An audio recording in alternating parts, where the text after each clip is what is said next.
Hi.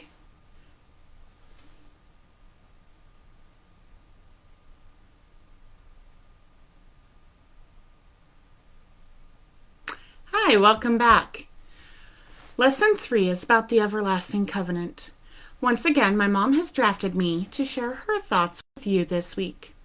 We studied the topic of the covenant pretty well at the beginning of this year in 2021. But Deuteronomy is called the Book of the Covenant, so we're going to look at it again. It all boils down to this. The everlasting covenant is simply the everlasting gospel.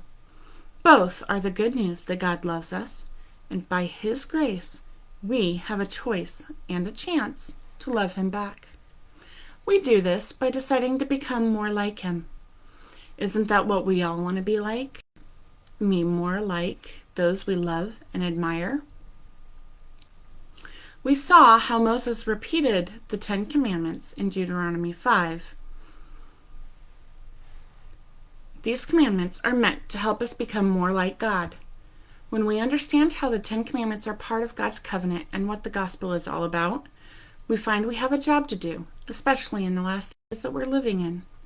Revelation 14:6 says, "Then I saw another angel fly in the midst of heaven, having the everlasting gospel to preach to those who dwell on the earth, to every nation, tribe, tongue, and people." This was the whole purpose of the covenant, of God approaching Noah, Abraham, Isaac, and Jacob, even the disciples of Jesus. It was to prepare them and us to preach the gospel to people everywhere. Next week, we'll talk more about the love of God that makes all of this possible. Until then, have a great week and a wonderful Sabbath.